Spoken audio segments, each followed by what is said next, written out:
Here we are again with another session with the great David Thompson.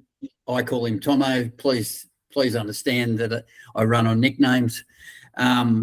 Today we're going to have a bit of a deep dive into breeding objectives, and we want to clarify what some of our goals are at Murchison, but also what we think from an industry perspective might be helpful.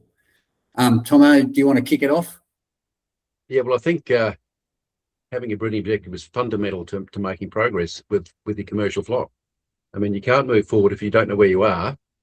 So you really need to measure where you are and then work out what traits you deem important to go forward. So that's really, I think, if you want to be a wool cutter, well, you select sheep that have got high wool cuts. It's simple as that. So do you look at that? Do you look at goal first, Tomo, and then go yeah, back?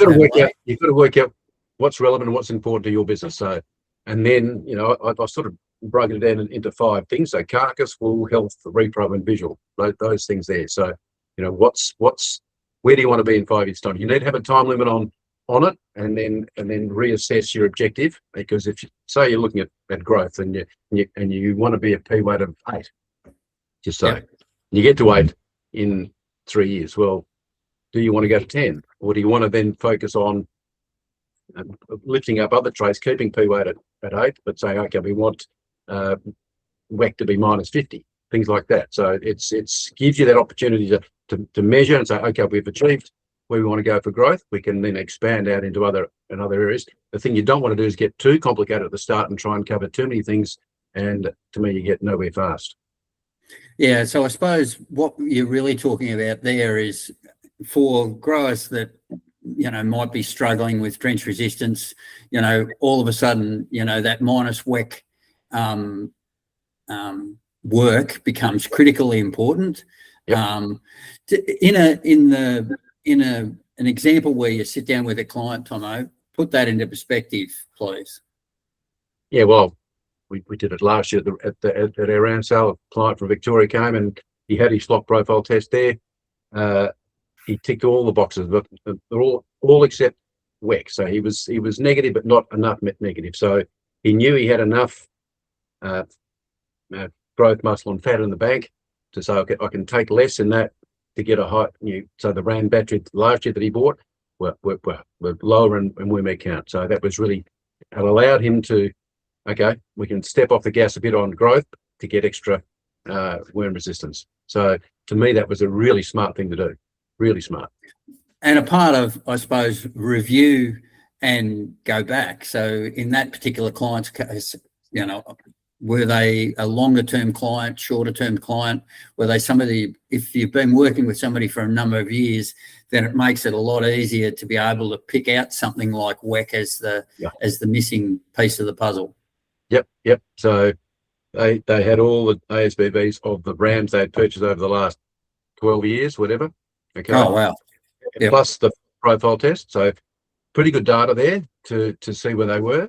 And then they could kick out some of those rams that were older rams in their battery that were not so good for WEC, and replace them with younger rams that were good for WEC. So that's what I think. It gives you you've got the information there to make that decision to move your flock forward. Well, and it puts some power into that review process when you've got the flock profile that you touched on there, Tomo. Like you've got that 12 years worth of data of rams that you've selected. Yep. But then you look at a flock profile test, which again is something that's dealing with fact and reality, and you can say, aha. Yep, that's right. And I think if you want to try a different bloodline, you can actually buy 4 rams and put them over a couple of 100 years. Then you can do the lambs on the cradle, get a flock profile test on those lambs and say, are we going in the direction that we want to go in with these new genetics? You can do it very, very quickly. You don't have to wait 3 or 4 or 5 years to see how it's all going. You can do it within a year to see whether the genetic gains you hope to make, you are making in changing bloodlines. Yeah, I really like that. I think it makes a lot of sense because we only get so many breeding decisions in our lifetime, and we want to make sure they all count. When you get 30 times you get it, you get a chance to, to bring in genetics. That's the average, I think, in Australia. 30 opportunities to buy rams or whatever, over 30 years. Yeah, you want to make everyone a winner. I think one of the things that, and this is my perspective, I'm not sure whether how accurate it is, but I'd say that often we find people chase trends. And the trend at the moment might be that it doesn't matter what sort of wool it is, it's going to be worth a lot of money. How do you respond, or what do you think about trends in that influencing of a breeding decision?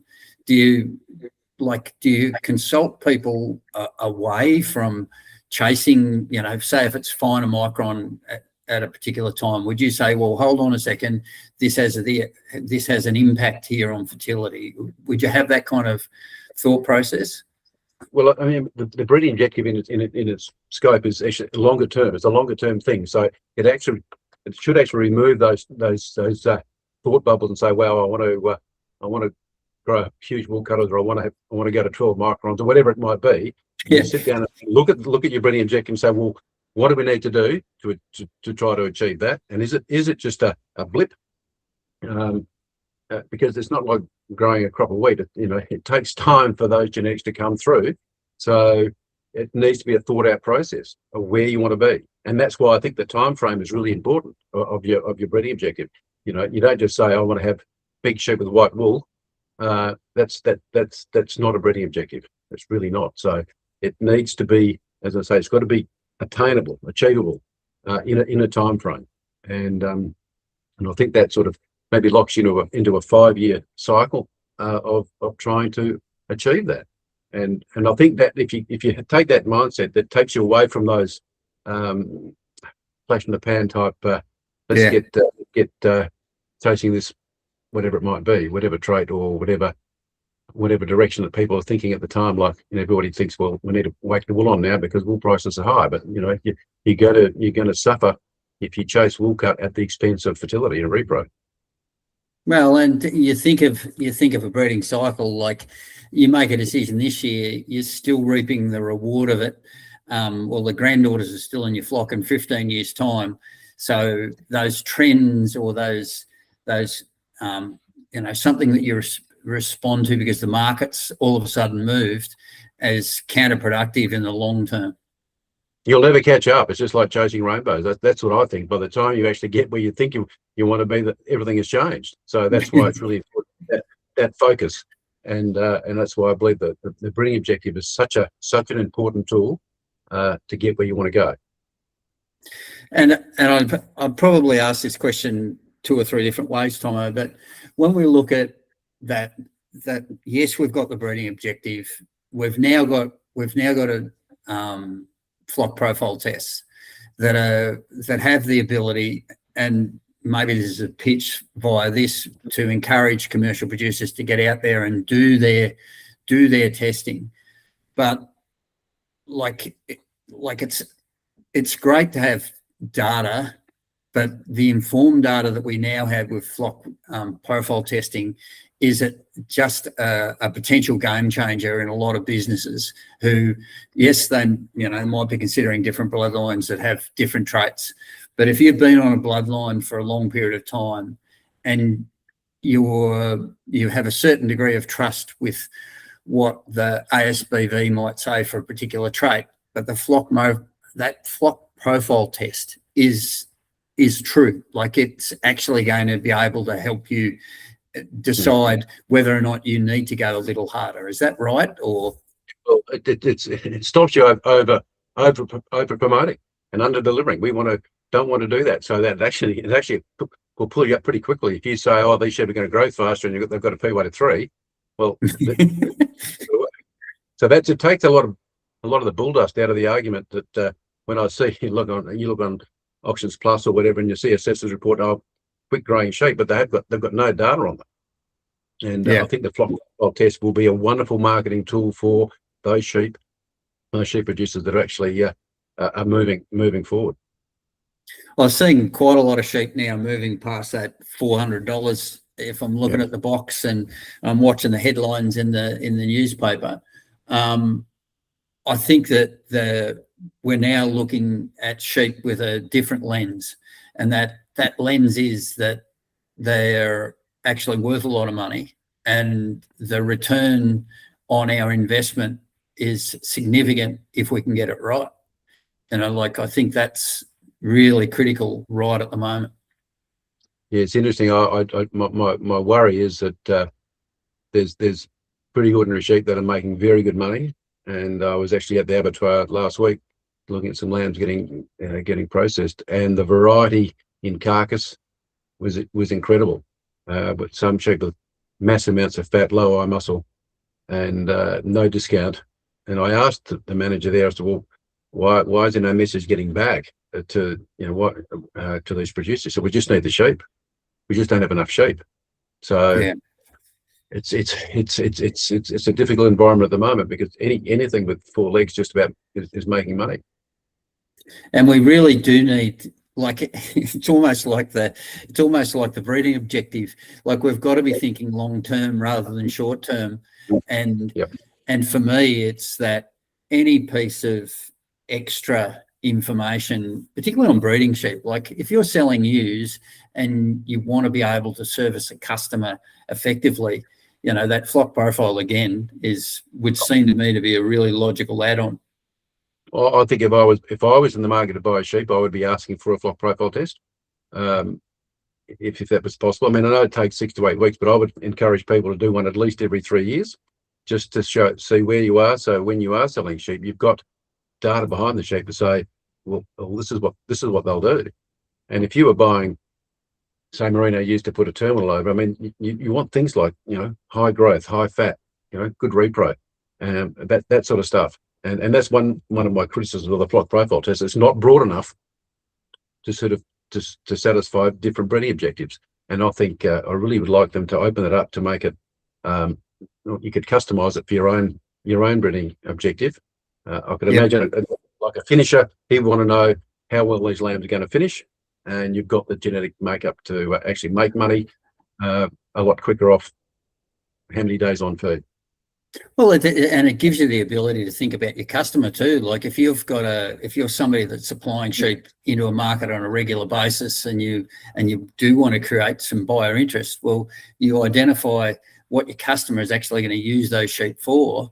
Wow, that is somewhat of a game changer for those people who haven't done a flock profile test before. And I don't want to labour on this too much, but those who haven't done a commercial flock test, how does it work, Tomo? Like, what's the process, and how many sheep are tested, and what sort of cost is associated? Yeah, well, it's 20 sheep, 20 young sheep out of your flock, random, and you get a TSU and samples of those and send it off. I mean, there's a number of companies in Australia that do it. There's Neogen, Zytobet. There's a number of others, but it's not difficult to get information how to do it. It's about, I think, $800 to $1,000. I don't know the exact number. So in today's market, that's much. It's not, to me. It's not much. We've got a client that does one every year, and he reckons he gets benefit by that, but just selling his sheep with an updated flock breeding profile.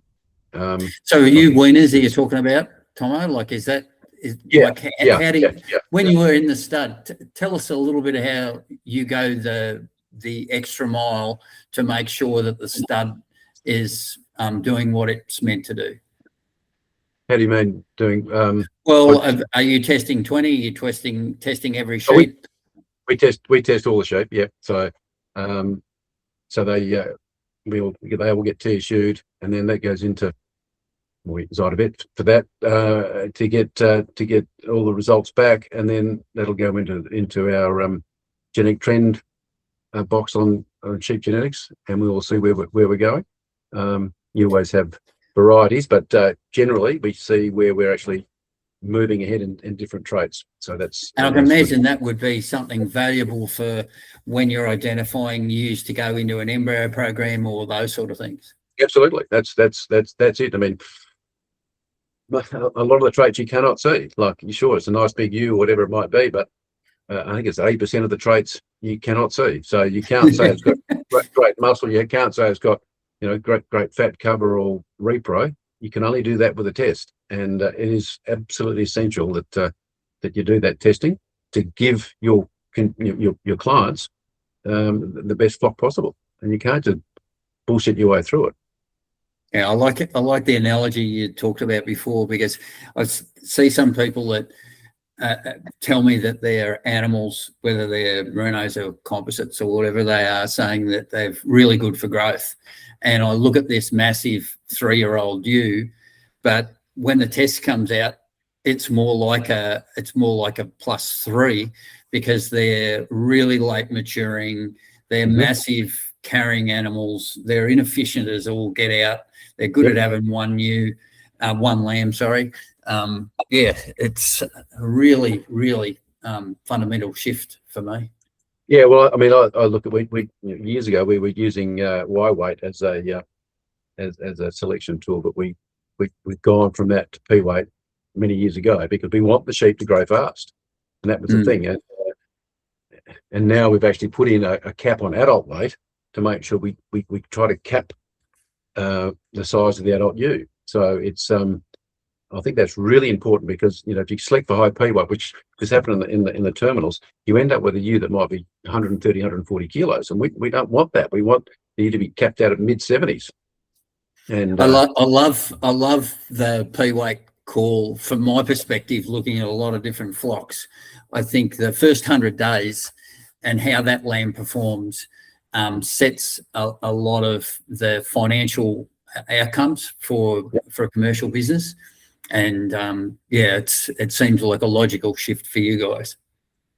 Oh, undoubtedly. I mean, it's amazing but I still see lots of merino guys sell, when they put the data up, it's Y weight. I mean, it's to me, it's not what we want to breed. We want to breed fast growing sheep, but also sheep that are easy to run, and that's where the capping of adult weight, the condition score, the ERA, the ewe rearing ability, all of that sort of stuff is so important.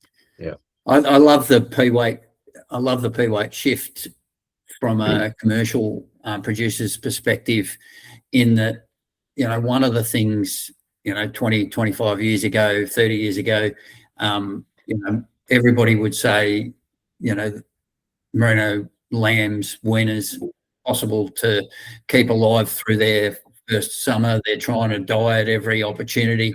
And we're seeing that. I think that reflects in the animals that perform, that have that P weight performance, surviving that first summer. I really do. Oh, yeah, but I think it has to be in balance with fat and muscle.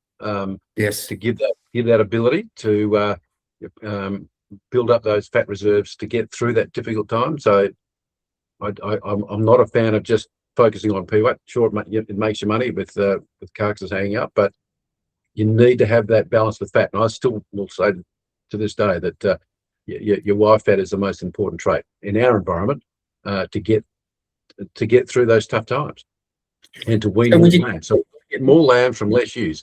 And the only way we can do that is manage the sheep better. But we need to make sure that the twin bearing ewes are treated differently, given better feed, and those lambs are then looked after when they're born, and away they go. So if we look at, if we dig a little bit deeper into looking at a breeding objective, fat for you, I know we've talked about it plenty of times. It's that number one. But if you were just, just run with me on this one. If we're looking at a new flock, and we're saying, well, righto, what are the most important traits? And if we're going to select 5, indulge me and pick your top 5, Tomo.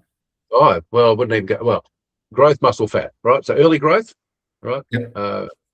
Muscle depth and fat. They're the 3 top of the wazers. I would throw in Y-Weck. I'd throw in DAG as well, particularly going into non-mulesing flocks. Really, really important. I've already got 5. but I could keep going. But that's No. But it's, probably the top five. I really, yeah, we've always had those three pillars: growth, muscle, and fat, right from the early 2000s as our main pillars for the business. Absolutely. But I look at condition score and all that sort of stuff is really, really important. But five, they're my five. yeah, I like that, because I think at the end of the day, from my perspective, it's been able to go to a stud stock business that's actually measuring the traits that Yep. I need to perform well in, and a poke in the dark versus long-term ASBV measurement delivers a completely different result for the commercial producer. Yeah, well, because we were there like 25 years ago. We were there with a very low fat, low muscled, high wool cutting sheep, and we were stuck at mid 80s for lambing percentage. It was crazy. So as soon as we went that growth, muscle, fat, we lifted by 25% just on those three traits, just on number of lambs being born. So it's to me, we learned from experience, and the data does work. It actually does work. And I get cranky when people say it's just an estimated breeding value, just another estimation. Well, it actually does bloody work. And if you look at the one thing that people need to look at is the accuracy of the data. So so our accuracy is in the mid 60s on individual animals, and high 90s for ones with progeny. So it does actually work, and have confidence in it. Look what's happened to the cattle breed, Angus breed. I mean, Heck yeah. It does work, and I think we as an industry need to embrace it more. And I don't think there should be a ram sold in Australia without data. Look, Tom, I can remember Lamx 24 and sitting there and watching the people that were winning the lamb carcass competition. And I remember a time when I would have thought a merino had 0 out of 100 chance of being involved in a carcass competition and doing well. Yep. But it only takes you 5 minutes to look at the people and chat with the guys that performed well in that case. And we had half of the top 6 were actually heavily influenced or merinos, and that's I think a lot of that stems back to ASBVs, making sure there's fat and muscle on the animals. I know we can get better, but I'll be really interested to see how Lamx 26, how the lamb carcasses perform there. Like real processor, our customer feedback. Yeah, and that's what we need in all the abattoirs is the measuring in line to get those carcass traits back to the commercial producer, then back to us as seed stock producers to see what is working and importantly what is not working, and get them out of the system. Yeah. The negative feedback's almost better than the positive feedback in a way. Absolutely, we've got to find the ones that are not producing good carcasses, because it's competition in the protein market. We've got to get a good eating experience every time when people eat lamb. So we've got to get that back. I mean, Gundagai have led the way magnificently, and I just wish more would follow. And and get, to me, it's a no-brainer. We've just got to do it. Yeah. Well, as somebody that plays in the digital space, I'm sure that we're going to be seeing technology come through into that processing space. Maybe the processors will get the first lick of the ice cream, but I'm hopeful that we'll see that feedback influence the way the lambs are managed, but also the way that they're bred.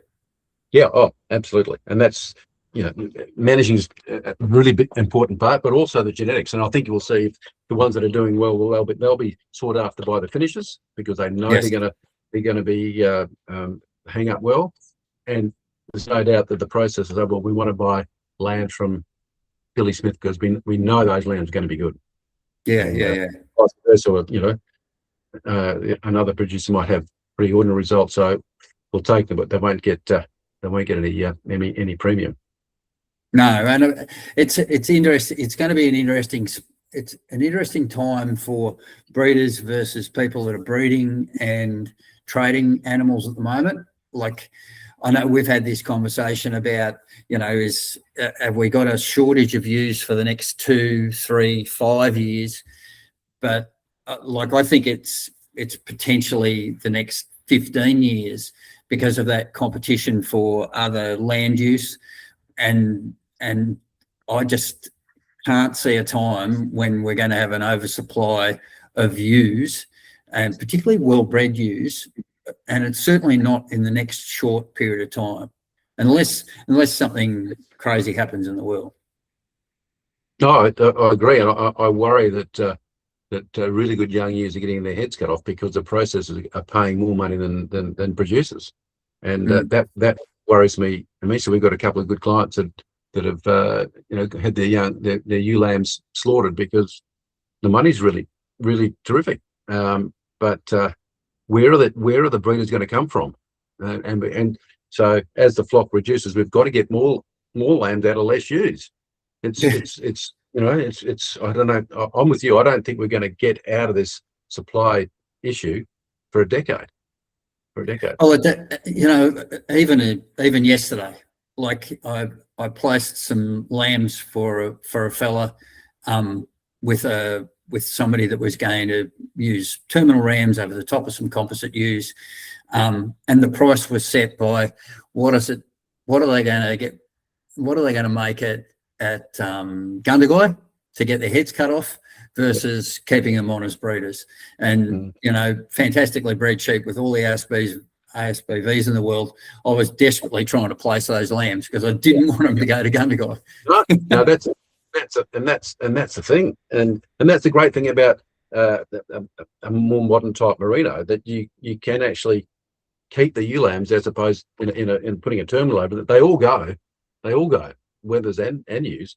But in a merino, you have the option to say, well, we can keep the ewe portion as breeders. Yes, and that's something we need to be pushing a bit more. I think is the flexibility that modern merino can actually give you. That you've got two income streams, wool and meat, but also the surplus ewes can be sold for breeding. well, I think that's something that people are still coming to terms with, Tomo. Like the numbers. Like the repro numbers, like we'll hear scanning percentages that say this and this across, and it doesn't matter what breed of sheep it is, but people don't realise that we're seeing weaning percentages, particularly in modern merinos, creep up all the time, and we're seeing people that are getting closer and closer to 140s, 150s in weaning percentage, and that with that weather ewe lamb self-replacement system, geez, it fits a lot of places. Well, I was just talking to a client yesterday about, you know, a long-term client, 30 years, how quickly they can build their numbers again because of such a high weaning percentage. You know, and you can bounce back really quickly. But if you're only, you know, if you're doing 130 as opposed to say 75, I mean, the options are just enormous for that high fertility flock. You know, I really struggle to see how they make money. Yeah, that's right. And you can keep your flock young, sell sheep at 4-year-old instead of 5-year-old. There's so many good things, and that's what we've just got to do. We've got to get people to manage their twin bearers better. That's one thing that I think we need to do in Australia better, and just manage the feed that goes into the singles so they don't get too big, but make sure that the twin bearers get the Rolls-Royce treatment to get lambs on the ground and alive. I mean, what do we lose? 40% between scanning and weaning in Australia. I think it's the average. Too many. We got to try and be, you know, if we can be 15%, that's a huge lift. Yeah, well, I think 15% and getting towards 10 is achievable. I think the merino guys have to set like a target in mind as far as scanning and survival. Like I think they're things that then change management in a really profitable way for the business. So being able to say, yeah, I want high fertility. Well, what does that actually mean? I want a number, and then I want to drive that. I want to drive that survival number up as high as possible, because it then means that lots are happening in a good way. Well, that's a core part of the breeding objective. It can be your main driver. You could say, well, repro is right up there, and you can select for it, but you have to manage for it as well. So the genetics won't do all the heavy lifting, but if you get your management right with the right genetics, you can really, the sky's the limit, and that's where the breeding objective is so important. And it's critical. Yeah, and it's achievable and it's measurable. And that's where you can actually break out of that low fertility flock and really start kicking some goals.